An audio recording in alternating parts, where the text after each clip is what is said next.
बच्चों, कैसे हो आप लोग सभी? आई होप आप लोग सभी अच्छे होंगे। तो मैं यूनुस सर आप सभी का वेलकम करता हूं अपनी आई स्मार्ट क्लासेस फैमिली में।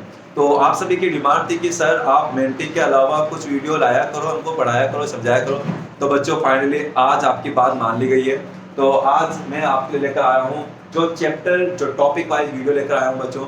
और अभी स्टार्टिंग कर रहे हैं अपन क्लास 9 की स्टार्टिंग कर रहे हैं। क्लास 9 का चैप्टर नंबर 8 से स्टार्टिंग कर रहे हैं मोशन का। बाकी रही बात क्लास 10 आपके लिए भी वीडियो लाई जाएगी। पहले अपन शुरुआत करेंगे फिजिक्स की, फिजिक्स से शुरुआत करेंगे। 9th आपकी फिजिक्स से स्टार्टिंग कर रहे हैं और 10th आपकी फिजिक्स से स्टार्टिंग। सर फिजिक्स से क्यों? क्योंकि बच्चों को ज्यादातर फिजिक्स से ही डर लगता है। हाँ, कुछ की फेवरेट हो सकती है, लेकिन ज्यादातर बच्चों को फिजिक्स से डर लगता है। तो मैं सोचता हूँ कि चलो पहले इस डर को मिटाएं और फिर बेहतरीन तरीके से आगे वाले चैप्टर अच्छे तरीके से अपन करें। तो चैप्टर स्टार्ट करें क्लास 9 का लोग। सबसे पहले आपको मालूम होना चाहिए कि इस चैप्टर के अंदर आप क्या पढ़ने जा रहे हो, बहुत जरूरी भी है। अदरवाइज घर से बाहर निकले पता ही नहीं कि कहाँ जाना है, भटकते रहोगे, कभी इधर कभी उधर, कभी इधर कभी उधर, पहुंच नहीं पाओगे बच्चों जहां पे आपको पहुंचना है। तो अगर आप जानना चाहते हो, पहुंचना चाहते हो, बिल्कुल मतलब फिक्स टाइम पे पहुंचना चाहते हो, राइट प्लेस पे पहुंचना चाहते हो, तो आपको पता होना चाहिए, पहले से माइंड में पता होना चाहिए कि हमको कहाँ जाना है। सिमिलरली बच्चों, अगर आप किसी चैप्टर को टाइम पे ऑन टाइम अगर कंप्लीट करना चाहते हो, अच्छे तरीके से जहां तक पहुंचना चाहते हो, तो आपको पता होना चाहिए कि उस चैप्टर के अंदर क्या क्या आप पढ़ने जा रहे हो। हर चैप्टर का माइंड मैप रेडी होना चाहिए, पहले ध्यान रखना। तो इस चैप्टर में अपन क्या पढ़ेंगे? स्टार्टिंग होगी बच्चों रेफरेंस पॉइंट के साथ में। उसके बाद में सीखेंगे अपन मतलब कि मोशन और रेस्ट के बारे में जानेंगे, मोशन स्ट्रेट लाइन के बारे में जानेंगे, और उसके बाद में distance, displacement, odometer, speedometer, uniform motion, non uniform motion के बारे में जानेंगे, स्पीड, एवरेज स्पीड, वेलोसिटी के बारे में, एवरेज वेलोसिटी के बारे में जानेंगे, एक्सीलरेशन के बारे में जानेंगे, और साथ में ये भी देखेंगे XT graph, VT graph, equation of motion, और फाइनली बच्चों अपन डिस्कस करेंगे यूनिफॉर्म सर्कुलर मोशन। तो ये आपका चैप्टर है माइंड मैप जो अपन बना चुका हूँ, और मैं आपको इसी के अकॉर्डिंग आपको तैयार करवाऊंगा, ठीक है ना। और ऐसे ही बच्चों आपको ये भी पता होना चाहिए कि अपना मतलब आपका जो टर्म पास्ट के अंदर जो पैटर्न रहने वाला एग्जाम था उसमें सिर्फ एमसीक्यू आने वाले। तो मैं इस चीज का बिल्कुल पूरा ध्यान रखूंगा कि आपको इस हिसाब से भी तैयारी करूँ। कुछ क्वेश्चन ऐसा बताता रहूँ जहाँ से एमसीक्यू क्वेश्चन बन सकते हैं। तो अच्छे से समझना बच्चों, वीडियो को एंड तक देखेगा। यकीन से कह रहा हूँ आप 100% बहुत बेहतरीन तरीके से चैप्टर को तैयार करके जा रहे होंगे। तो शुरुआत करें अपन यहाँ पर, करें अपन इस चैप्टर को बच्चों अपन डिवाइड करके अपन पढ़ेंगे। पूरा चैप्टर एक वीडियो में पूरा चैप्टर कवर नहीं करूंगा। अपन ऐसा करेंगे, इस चैप्टर को यहाँ तक 1 2 3 4 5 तक है ना। तो चलो ठीक है बच्चों, आज के इस वीडियो के अंदर मैं यहाँ पर ऑडोमीटर तक इसको कवर करूंगा। ये पार्ट फर्स्ट रहेगा हमारा, और सेकंड पार्ट के अंदर फिर अपन इसको कंप्लीट करेंगे नॉन यूनिफॉर्म मोशन, मतलब कि यूनिफॉर्म से ना, यूनिफॉर्म से स्टार्टिंग करेंगे अपन। Uniform, non uniform, speed, velocity, acceleration and uniform and non uniform acceleration, ये हमारा सेकंड पार्ट रहेगा, पार्ट सेकंड। और लास्ट पार्ट में बच्चों अपन XT, VT, equation of motion और यूनिफॉर्म सर्कुलर मोशन, इसको कवर करेंगे। ये 3 पार्ट में एक चैप्टर आपका कंप्लीट होगा। और आज का जो ये रहने वाला पार्ट फर्स्ट रहने वाला है। तो चलिए बिना डिले करते हुए हम स्टार्ट करते हैं। तो सबसे पहला टॉपिक है हमारा रेफरेंस पॉइंट। क्या होता है रेफरेंस पॉइंट? बहुत ईजी है यार। मतलब कि जब कभी भी आपको या किसी भी ऑब्जेक्ट की जब आपको लोकेशन बतानी होती है ना, तो सबसे पहले बच्चों अपन एक किसी पॉइंट को कंसीडर करते हैं और फिर उसके रेफरेंस में अपनी लोकेशन बताते हैं। जैसे कि अपने एग्जांपल की बात करें, अगर आप अपने घर की लोकेशन बताओगे ना, तो आप ये कह रहे हो ना कि यार मैं इस मंदिर से इतना दूर हूँ, स्कूल के पास में हूँ, रेलवे स्टेशन से 2 किलोमीटर दूर हूँ। तो ये जो अलग अलग आप पॉइंट कंसीडर कर रहे हो ना बच्चों, ये पॉइंट क्या है, आप उनको वो जो पॉइंट है वो आपके लिए एक रेफरेंस पॉइंट का काम कर रहे होते हैं। सिमिलरली जैसे कि अगर मेरे पास में अब रेफरेंस पॉइंट आप किसी को भी कंसीडर कर सकते हैं यार। जैसे कि ग्राफ के अंदर होता है, ग्राफ होता है ना, तो ग्राफ में जो वहां पर आप ओरिजिन लेते हो, आप पता है कि ओरिजिन होता है, ओ पॉइंट होता है ओरिजिन, जहाँ की कोऑर्डिनेट 0 0 होते हैं ना। तो ये ओ पॉइंट भी बच्चों रेफरेंस पॉइंट का काम कर रहा होता है। किसका काम कर रहा होता है? Reference point. यानी कि हम जब भी कोई कोऑर्डिनेट लिख देते हैं, यहाँ पे 2 3 कोऑर्डिनेट लिख दिया, तो ये जो 2 3 है ना बच्चों, किसके रेफरेंस में? ये इस पॉइंट के रेफरेंस में। और ये जरूरी भी है बच्चों। क्यों जरूरी है? क्योंकि बच्चों इसी रेफरेंस पॉइंट से हमको मालूम चल पाएगा कि कोई भी ऑब्जेक्ट हमारा मोशन में है या फिर रेस्ट में है। कोई भी ऑब्जेक्ट मोशन में या रेस्ट में किससे मालूम चलेगा? ये मालूम चलेगा बच्चों रेफरेंस पॉइंट से। किस तरीके से? जैसे कि ये मेरा कोई रेफरेंस पॉइंट है, अगर इस रेफरेंस पॉइंट के साथ बच्चों कोई ऑब्जेक्ट है, अगर अपनी लोकेशन को चेंज नहीं करता है, जैसे ये कोई बॉल है, ये रेफरेंस पॉइंट है, अगर ये बॉल इस रेफरेंस पॉइंट के साथ अगर अपनी पोजीशन को चेंज नहीं करती है, उसी पोजीशन पर रहती है, इट मींस ये किसमें? रेस्ट स्टेट में। लेकिन अगर ये बॉल यहाँ से मूव करने लग जाए, मतलब यहाँ इस रेफरेंस पॉइंट के साथ अगर अपनी पोजीशन को चेंज कर दे, फिर या तो दूर चले जाए या इसके पास आ जाए, तो एक केस में बच्चों ये ऑब्जेक्ट हमारा किस में होगा, मोशन होगा। दूसरा एग्जांपल देख के मैं बताता हूँ आपको, बढ़िया से एग्जांपल है, अपने पास एग्जांपल कमी नहीं है। जैसे ये मेरे पास में ब्लू मार्कर है, इसको मैं सपोज करता हूँ कुछ देख ले रेफरेंस पॉइंट है ना, रेफरेंस पॉइंट को आपको स्टेट मतलब स्टेट पोजीशन में रखना, डैश पोजीशन में रखना। तो ये रेफरेंस पॉइंट है। अब इसके साथ में मेरे पास में कोई ऑब्जेक्ट है, इस ऑब्जेक्ट को अगर इस रेफरेंस पॉइंट के साथ रखता हूं, अगर इसकी पोजीशन को मैं चेंज नहीं करता, मुझे किसकी, हमारे ऑब्जेक्ट की, किसके साथ, रेफरेंस पॉइंट के साथ। अगर मैं अपनी पोजीशन चेंज नहीं करता हूं तो इट मींस हमारा जो पेन है किस में है, रेस्ट में। लेकिन अगर पोजीशन चेंज कर दे इस रेफरेंस पॉइंट के साथ, पोजीशन चेंज हो रही है ना, इट मींस किस में बच्चों, मोशन है। यानी अगर कोई ऑब्जेक्ट किसी रेफरेंस पॉइंट के साथ अगर अपनी पोजीशन को कंटिन्यूअसली चेंज कर रहा है, इट मींस वो मोशन में। अगर चेंज नहीं कर रहा है, इट मींस वो रेस्ट में। इसी से डिसाइड होगा बच्चों, ध्यान रखिएगा। ओके, आई होप आपको समझ में आया होगा।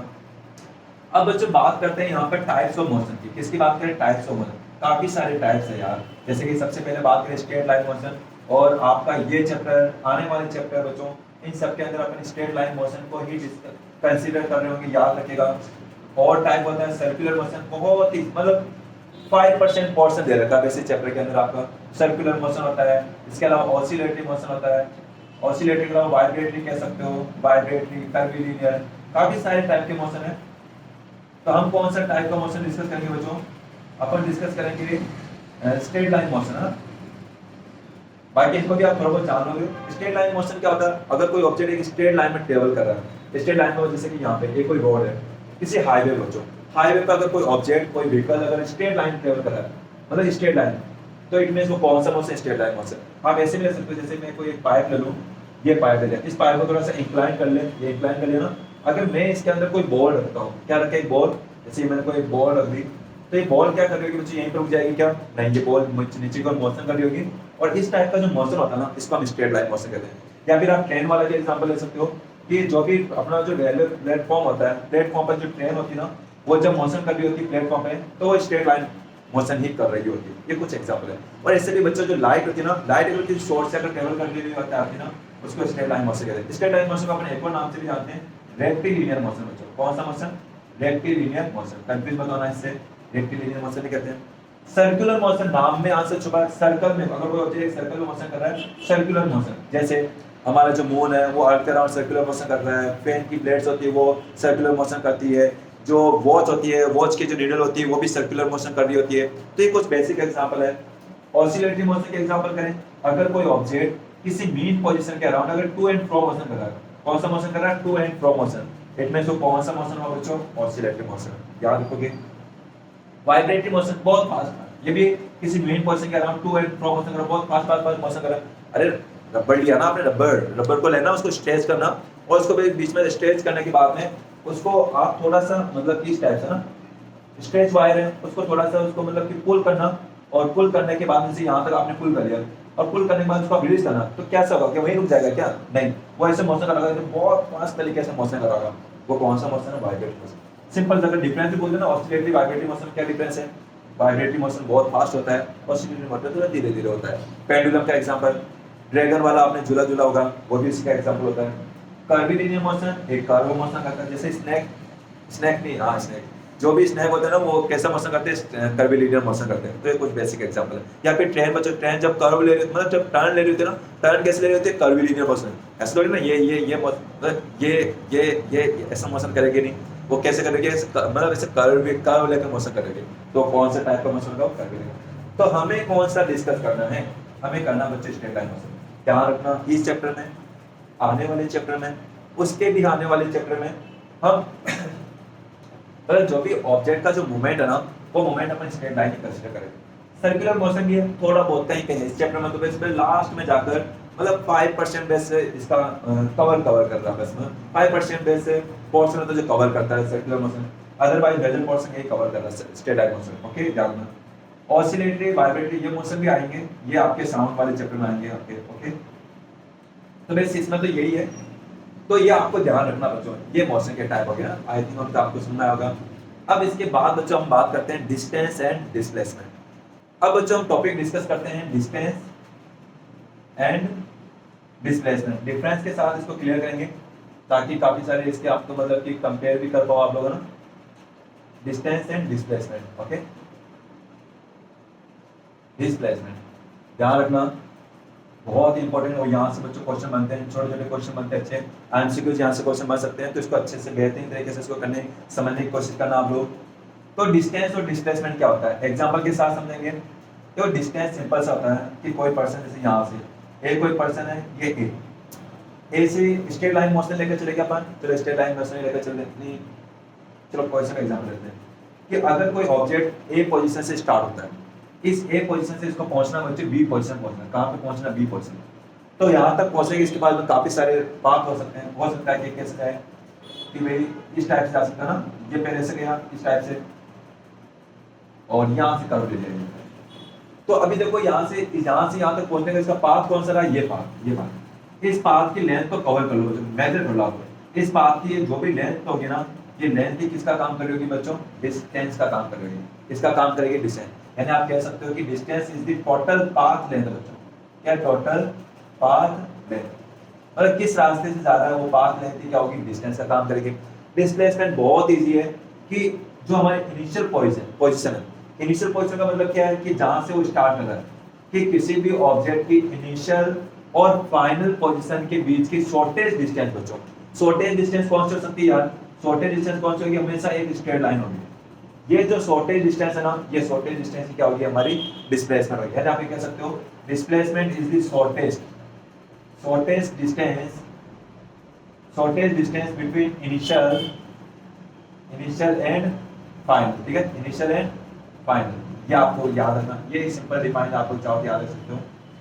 और इसके अलावा बच्चों एक और अपन डिफरेंस की बात करें यहाँ पे, तो ध्यान रखना जब कभी भी अपन को डिस्टेंस को एक्सप्रेस करना है, जब कभी भी देखो ध्यान रखना डिस्टेंस और डिस्प्लेसमेंट दोनों के दोनों यहाँ पे फिजिकल क्वांटिटी है। कौन सी क्वांटिटी बच्चों, फिजिकल क्वांटिटी। फिजिकल क्वांटिटी का मीनिंग क्या सर, तो फिजिकल क्वांटिटी बच्चों वो क्वांटिटी होती है जिसे आप मेजर कर सको ना, those quantity which can be measure physical quantity, जिसको आप मेजर कर सकते हो ना उसको अपन फिजिकल क्वांटिटी कहते हैं। तो डिस्टेंस को मेजर कर सकते हैं, डिस्प्लेसमेंट को मेजर कर सकते हैं, तो ये दोनों केस में ये दोनों क्वांटिटी कौन सी हुई, फिजिकल क्वांटिटी। अब फिजिकल क्वांटिटी को जब भी हमको एक्सप्रेस करते हैं ना, तो उसके लिए बच्चों हमको कुछ चीजें ध्यान रखनी होती है, जैसे कि इसके अंदर सबसे इंपॉर्टेंट होता है, एक होता है मैग्नीट्यूड। क्या होता है मैग्नीट्यूड, मैग्नीट्यूड क्या होता है, न्यूमेरिकल वैल्यू। ध्यान रखना मैग्नीट्यूड से मतलब होता है numerical value, numerical value plus unit. मतलब कहने का मतलब क्या है, अगर आपको डिस्टेंस बतानी बच्चों, जब कभी भी किसी भी ऑब्जेक्ट की अगर आपको डिस्टेंस बतानी है तो आपको सिर्फ मैग्नीट्यूड की जरूरत है। मैग्नीट्यूड का मतलब क्या है कि सिर्फ आपको न्यूमेरिकल वैल्यू यूनिट की जरूरत है। जैसे मैं कह रहा हूं कि यहां से ए से जब कोई पर्सन बी पर गया, जैसे सपोज करो कि यहां से यहां ये 20 मीटर हो गया, ये 30 मीटर हो गया और ये यहां पर 10 मीटर हो गया, तो टोटल डिस्टेंस यहां पर कितनी हो रही है, तो ये हो रही है यहां पर 60 मीटर। क्या हो गई 60 मीटर, तो न्यूमेरिकल वैल्यू कौन सी होगी, ये 60 और यूनिट क्या हो गई यहां पर मीटर। तो ये आपको ध्यान रखना है। तो डिस्टेंस में सिर्फ और सिर्फ हमको मैग्नीट्यूड की जरूरत होती है, यानी कि न्यूमेरिकल वैल्यू प्लस यूनिट की जरूरत होती है, बस इतना सा। लेकिन जब बात करोगे ना डिस्प्लेसमेंट की बच्चों, तो इसमें आपको मैग्नीट्यूड की भी जरूरत है, magnitude in the sense numerical value plus unit. तो आपको मैग्नीट्यूड की भी जरूरत पड़ेगी और डायरेक्शन की भी जरूरत पड़ेगी। इसकी जरूरत पड़ेगी डायरेक्शन, यानी कि हम यहाँ से समझ पा रहे हैं कि डिस्प्लेसमेंट में डायरेक्शन की भी नीड है। अगर आप डायरेक्शन नहीं बताते हो तो इसका आंसर इनकम्प्लीट होगा। और बच्चों याद रखेगा, ऐसी कोई भी क्वांटिटी जो डायरेक्शन पे डिपेंड करती है, उस क्वांटिटी को हम कहते हैं वेक्टर क्वांटिटी कहते हैं। कौन सी क्वांटिटी कहेंगे, वेक्टर क्वांटिटी। याद रखना, अगर ऐसी कोई भी क्वांटिटी जो डायरेक्शन पे डिपेंड करती है, इट मींस वो वेक्टर क्वांटिटी है। और अगर डायरेक्शन पे डिपेंड नहीं कर रही है, इट मींस वो कौन सी क्वांटिटी है, स्केलर क्वांटिटी। क्या आप लोग याद रखोगे क्या, स्केलर क्वांटिटी। ठीक है ना, ध्यान रखना बहुत जरूरी है। यानी कि कहने का मतलब है कि डिस्टेंस में आपको डायरेक्शन की जरूरत है। सिंपल सा आप बोल दो यार कि मैं कह देता हूँ कि मुझे यहाँ से जाना है जयपुर जाना है, तो जयपुर जाने के मैं अलग अलग पाथ ले सकता हूँ। तो सिर्फ मुझे अब वहां पर कोई अगर कोई मेरे से पूछता है कि बता यार कि जो जिस रास्ते से आया वो उसकी डिस्टेंस क्या थी, तो मुझे ये कहने की जरूरत नहीं है कि भाई 70 किलोमीटर मतलब 200 किलोमीटर आया हूँ और किस डायरेक्शन में, इस डायरेक्शन में आया हूँ, नहीं ऐसा कहने की आपको जरूरत नहीं है। आप सिंपल कह दो 70 किलोमीटर, ये करेक्ट हो गया हमारा, ये इतना से जरूरत होती है। लेकिन जब आप डिस्प्लेसमेंट की बात करोगे ना, तो डिस्प्लेसमेंट में सिर्फ और बच्चों ये मैग्नीट्यूड बोलने से काम नहीं चलेगा, सिर्फ 70 मीटर बोलने से काम नहीं चलेगा, आपको 70 मीटर भी बोलना पड़ेगा और साथ ही साथ आपको डायरेक्शन भी बतानी पड़ेगी। और बच्चों याद रखेगा, अपन यहाँ पर कौन सा मोशन पढ़ रहे हैं, अपन पढ़ रहे हैं यहाँ पर स्ट्रेट लाइन मोशन। तो स्ट्रेट लाइन मोशन में डायरेक्शन कैसे बताओगे, स्ट्रेट लाइन मोशन में डायरेक्शन कैसे बताएं सर? क्योंकि हमने जब देखा है, जब क्वेश्चन देखे होंगे आप लोगों ने बुक के अंदर, तो वहां पर हमने कोई डायरेक्शन लिखी नहीं, तो फिर डायरेक्शन कैसे बताएंगे? तो बच्चों एक चीज ध्यान रखना आप लोग, जब भी स्ट्रेट लाइन मोशन की बात होती है ना, तो स्ट्रेट लाइन मोशन में कुल कितनी डायरेक्शन हो सकती है? Only 2 direction. कितनी डायरेक्शन हो सकती है? सिर्फ और सिर्फ 2 डायरेक्शन। या तो वो इस डायरेक्शन में जा सकता है या फिर इस डायरेक्शन। इसका चाहो तो आप लोग राइट लिख दो, राइट डायरेक्शन में, और ये कौन सा जाएगा? Left direction. दो ही तो डायरेक्शन में जा सकता है, और 2 डायरेक्शन होगी। यहाँ पे कितनी डायरेक्शन होगी बच्चों? 2 डायरेक्शन होगी। और इसको अपन कौन सा मोशन कहते हैं बच्चों? 1D मोशन भी आप कह सकते हो इसको, 1D मोशन। 2D मोशन नहीं होगा, बिल्कुल भी नहीं। ये मत कह देना सर 2D मोशन होगा, ये तो नहीं, 2D मोशन नहीं है ये, 2D मोशन नहीं है बच्चों, ये 1D मोशन है। 1D का मतलब ये नहीं कि यहाँ पे डायरेक्शन की बात की जा रही है, D का मतलब बच्चों डायमेंशन की। यहाँ पे सिर्फ एक डायमेंशन है। एक डायमेंशन का मतलब क्या है? या तो सिर्फ यहाँ पे लेंथ हो सकती है, या फिर सिर्फ यहाँ पर हाइट हो सकती है, या फिर सिर्फ यहाँ पे ब्रेथ हो सकती है, मतलब सिर्फ एक ही डायमेंशन होगा।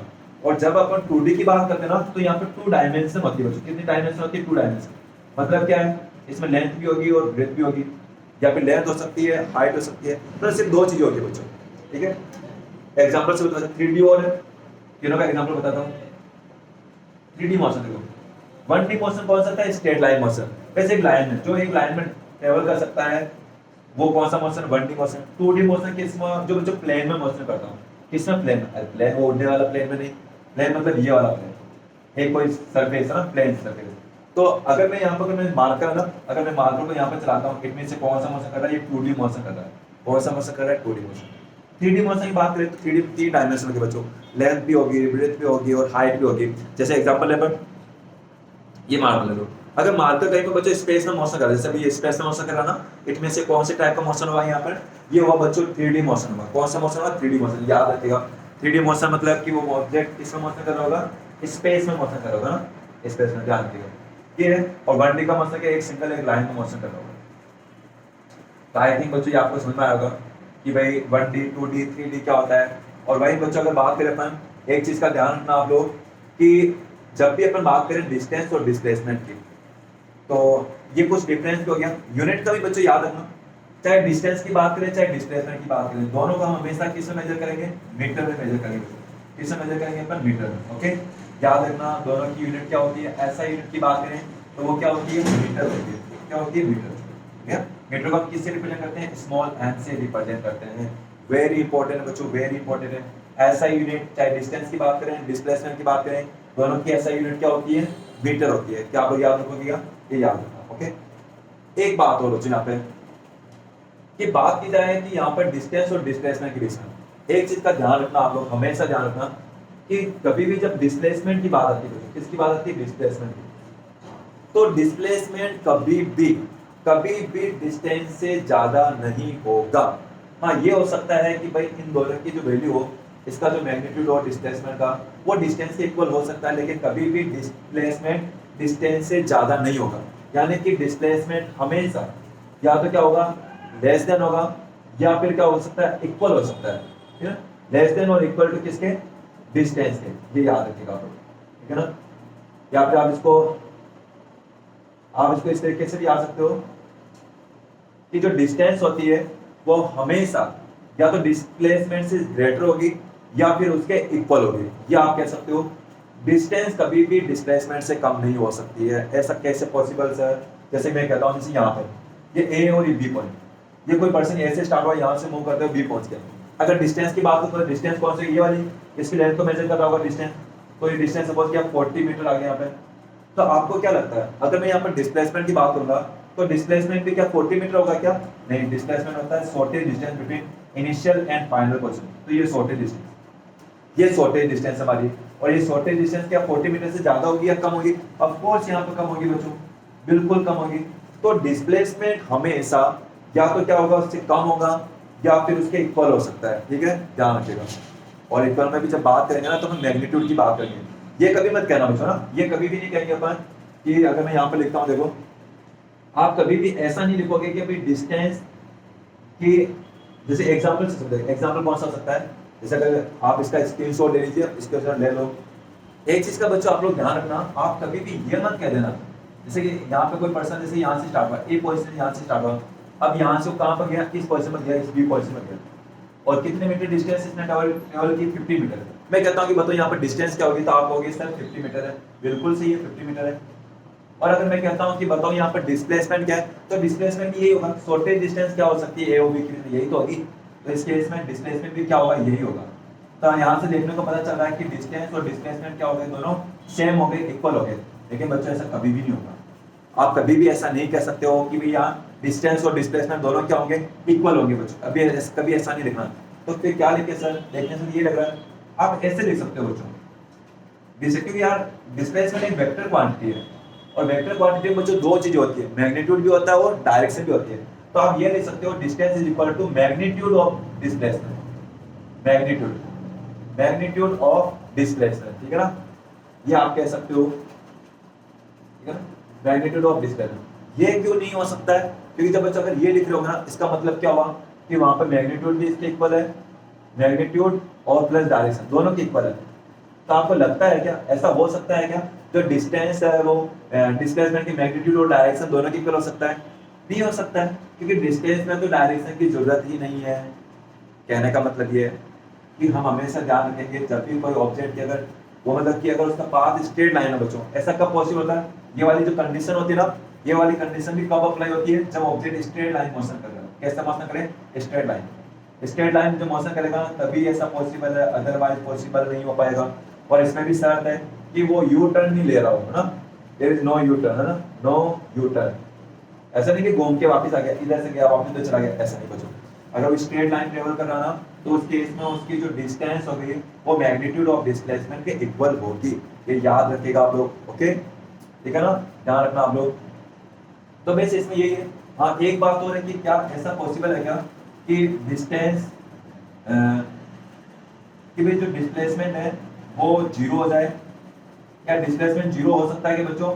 डिस्प्लेसमेंट जीरो हो सकता है, मैग्नीट्यूड ऑफ डिस्प्लेसमेंट जीरो हो सकता है क्या? बिल्कुल हो सकता है। ऐसा कब हो सकता है?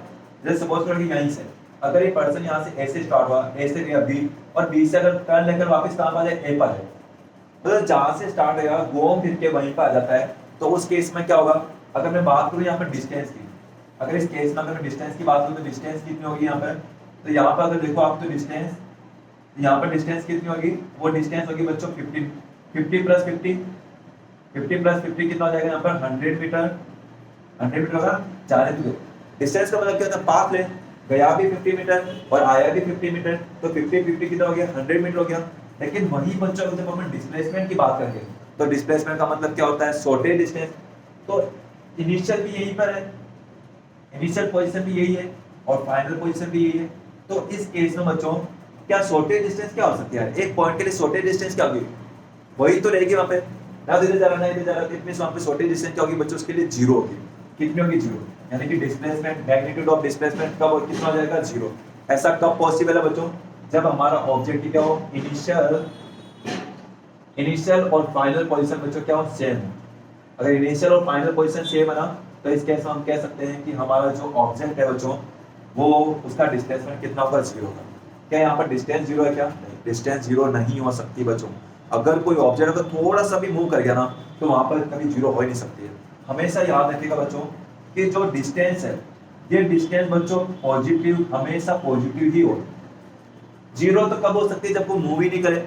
मैं अगर यहाँ पे अगर मार्कर के रेस्ट में रहता है, इसको मूव ही नहीं कराता हूँ, तो यहाँ पे क्या होगी, इसकी जीरो रहेगी बच्चों। क्या होगा, जीरो, डिस्टेंस जीरो होगी, ऑब्वियसली डिस्टेंस डिस्प्लेसमेंट सब जीरो रहने वाला है। लेकिन बच्चों मैं बात कर रहा हूँ, अगर कोई ऑब्जेक्ट मूव कर जाए, थोड़ा सा भी मूव कर जाता ना, उसका डिस्प्लेसमेंट हमेशा क्या होगा, पॉजिटिव होगा, हमेशा क्या होगा, पॉजिटिव होगा, याद रखना। अगर डिस्प्लेसमेंट की बात करो तो बच्चों ये इसका पॉजिटिव भी हो सकता है, नेगेटिव भी हो सकता है और जीरो भी हो सकता है बच्चों। पॉजिटिव तो बता ही दिया कि यहाँ पर देखो, यहाँ से सपोज करो कि भाई ये पोजीशन, ये ए पोजीशन है ना, इसको अपन ने यहाँ पे ये लाइन बना दी, अपन ये एक्सेस बना दी। अगर ये स्टार्टिंग बना दिया ना, ओरिजिन बना दिया यहाँ पे, ओरिजिन यानी इसके पॉइंट क्या बच्चों, जीरो है। अगर हमारा ऑब्जेक्ट इस लाइन के देखो, डिस्प्लेसमेंट एक वेक्टर क्वांटिटी डायरेक्शन बतानी होगी, डायरेक्शन यहाँ पे क्या होगी, अगर इस लाइन के अगर राइट साइड में कोई पर्सन जाता है, अगर कोई पर्सन राइट साइड में जा रहा है तो उसकी वैल्यू हम किस में लेंगे, पॉजिटिव लेंगे। किस में लेंगे, पॉजिटिव। अगर वो लेफ्ट साइड में जा रहा है तो उसकी वैल्यू क्या लेंगे, नेगेटिव, ठीक है। यानी कि क्या है, अगर ए यहाँ से स्टार्ट पहले की इधर से इधर जा रहा है तो वहां पर अपन ने पॉजिटिव ले रहा था यहाँ पर, है ना, अगर इधर गया तो पॉजिटिव ले लिया था। लेकिन बच्चों कोई पर्सन ए से अगर उधर नहीं जाता बल्कि इधर आ जाता है, यहाँ पर जाता है, इस पॉइंट पर आ जाता है और यहाँ पर कुल कितना कवर कर रहा है, यहाँ पर 10 मीटर कवर कर रहा है, तो उस केस में बच्चों जो यहाँ पर डिस्प्लेसमेंट होगा ना, वो डिस्प्लेसमेंट बच्चों यहाँ पर क्या होगा हमारा लिए डिस्प्लेसमेंट क्या होगा बच्चों यहाँ पर, ये होगा यहाँ पर जीरो, सॉरी -20 मीटर होगा, कितना होगा -20। यानी कहने का मतलब है, देखो आप जब अपनी बुक के क्वेश्चन देखोगे ना, कहीं पे आपको ये नहीं दिखेगा left side right side east side west side north इधर उधर कुछ नहीं दिखेगा। आपको बेस देखो क्या मिलेगा, या तो प्लस में वैल्यू मिल रही होगी या फिर माइनस में मिल रही होगी। किसके लिए बात कर रहा हूँ, डिस्प्लेसमेंट के लिए बात कर रहा हूँ, याद रखना। तो ऐसा इसलिए क्योंकि यहाँ पे सिर्फ डायरेक्शन 2 ही होती है बच्चों। स्ट्रेट लाइन मोशन पढ़ रहे ना, स्ट्रेट लाइन मोशन कितनी डायरेक्शन होती है, सिर्फ 2 डायरेक्शन होती है। अगर 2 डायरेक्शन है तो वहां पर डायरेक्शन बताने के लिए आपको ईस्ट वेस्ट की क्या जरूरत है यार, राइट और लेफ्ट लिखने की क्या जरूरत है, राइट लेफ्ट लिखने की कोई जरूरत नहीं है, नॉर्थ साउथ लिखने की कोई जरूरत नहीं है। हम सिंपल सा क्या कर देते हैं, एक साइड को हम पॉजिटिव ले लेते हैं एक डायरेक्शन को, और एक डायरेक्शन क्या ले लेते हैं नेगेटिव। यानी इसका मतलब क्या है, जहां कहीं भी वैल्यू अगर -30 मीटर आ रहा है डिस्प्लेसमेंट समझना वो इस डायरेक्शन में जा रहा है, और जहां कहीं भी पॉजिटिव आ रहा है तो समझना वो इस डायरेक्शन। बस ये सिंपल सा। और रही बात बच्चों यहाँ पे दो और यहाँ पे बात करें ओडोमीटर और स्पीडोमीटर, सिंपल सा है। ओडोमीटर, तो जब भी ओडोमीटर की बात आती है ना बच्चों, ओडोमीटर क्या होता है, एक डिवाइस होता है, इलेक्ट्रिकल डिवाइस होता है। इसका जो पर्पज होता है, गाड़ी में व्हीकल्स में यूज करते हैं डिस्टेंस को मेजर करने के लिए बच्चों। किसको मेजर करने के लिए, डिस्टेंस को। यानी ओडोमीटर डिस्टेंस को मेजर करने में काम आता है। वही पे बच्चों मेरी बाइक और बात यहाँ पे स्पीडोमीटर। स्पीडोमीटर क्या काम करता है, स्पीडोमीटर ये मेजर करता है बच्चों स्पीड को ना, स्पीड को याद रखना बहुत इंपॉर्टेंट है। ध्यान रखिएगा आप लोग। अरे ओडोमीटर होते हैं यार, गाड़ी में देखा होगा ना आप लोगों ने, आगे जो मीटर लगा होता है उसमें नीडल लगी रखी होती है, मतलब यहाँ पे वैल्यू लिख रखी होती है ना। आपने देखा ना बाइक हो कार हो सबके अंदर यूज किया जाता है, यहाँ वैल्यू होती है 2 1 3 5 ऐसे चेंज हो रही होती है। तो ये जो बच्चों वैल्यू दिखा रहा था ना, ये ओडोमीटर की दिखा रहा था, कंटिन्यूसली चेंज हो रही होती है। और यहाँ पे जो दिखाता है ना 30 kilometre per hour, 60 kilometre per hour, 80 kilometre per hour, तो ये बताता है बच्चों स्पीडोमीटर को, और ये किसको बताता है, ओडोमीटर को बताता है। क्या समझ में आया क्या आपको? आई होप आपको समझ में आया होगा। तो ये बच्चों आज का पार्ट 1 हमारा कंप्लीट हो चुका है, ठीक है। आई होप बच्चों ये आपको समझ में आएगा, बेहतरीन तरीके से। फिर भी बच्चों अगर आपको समझ में नहीं आया ना, तो आप क्या करना, मुझे कमेंट करना कि आपको क्या नहीं समझ आया। मैं उसको अगले वाली पार्ट से कहेंगे तो उसको कवर कर लूँगा। और बच्चों आप लोगों को इसको देखो अच्छा रिस्पॉन्स अगर आपका आता है कि भाई हाँ सर, कमेंट जरूर करना ताकि मुझे पता चले कि भाई आपको समझ में आ रहा है या नहीं आ रहा है। हाँ चलो एक क्वेश्चन का और आप लोग आंसर करना कि अगर मैं कहता हूँ कि अगर कोई पर्सन, चलो क्वेश्चन देखो यहाँ पे आप लोग आंसर कीजिएगा इसका ना। इधर क्वेश्चन ये आपके लिए, आपको ये बताना है कि अगर कोई पर्सन ये स्टार्ट हुआ यहाँ से ना, ये अगर कोई पर्सन यहाँ से स्टार्ट हुआ ए पोजीशन से, ए पोजीशन इसके पॉइंट क्या है, यहाँ पे 0 पॉइंट है, इधर से यहाँ पे जा रहा है ये 30, यहाँ पे कोई बी पॉइंट है, और ये जो डिस्टेंस है बच्चों यहाँ पर ये गैप कितने का है, यहाँ पे 5 का गैप है, 5 5 5 का गैप है, 5 मीटर का गैप है, ठीक है ना, 5 मीटर का गैप है, 5 5 5 का गैप है, और इधर भी 5 5 5 का गैप है। तो इधर वाली डायरेक्शन आपको पॉजिटिव लेना है, इधर वाली को नेगेटिव लेना है। अगर कोई ऑब्जेक्ट ए से लेकर पहले बी पे जाता है और बी से बच्चों फिर आ जाता है सी पे आ जाता है, कहाँ पे आता है, सी पे, ये इस पोजीशन। तो आपको इस कैसे बताना कि यहाँ पर डिस्टेंस क्या होगा, कमेंट करके बताइएगा आप लोग, डिस्टेंस क्या होगा और डिस्प्लेसमेंट क्या होगा, दोनों बताना आप लोग, आपके लिए क्वेश्चन है, ओके। ये दोनों बताने आपको, क्वेश्चन समझ आया ना आपको। अगर यहाँ से ओरिजिन से स्टार्ट हो रहा है 0 पॉइंट से, ए से पहले बी पे जाता है और बी से वापस कहाँ पे आता है, सी पे आता है, तो फाइनली आपको बताना डिस्टेंस क्या होगी और डिस्प्लेसमेंट क्या होगी। सोच समझ के आंसर कीजिएगा, बहुत अच्छा आंसर, और बहुत अच्छे से कीजिएगा, सोच समझ, और जिसका आंसर सही होगा मैं उसका आंसर पिन करूंगा, ठीक है ना। तो बच्चों यही है आज का पार्ट फर्स्ट, आई होप ये आपको समझ में आया होगा। बस इतना ही करते हैं, बाकी और बताइएगा आप लोग, कमेंट करके बताइएगा कैसी लगी वीडियो आपको, ठीक है ना। बाकी पार्ट सेकंड के अंदर बच्चों ये पोर्शन कवर करेंगे और पार्ट थर्ड में फिर अपन ये पोर्शन कवर करेंगे, ठीक है ना। तो आज के लिए इतना ही करें अपन, तो बच्चों बाय बाय, टेक केयर।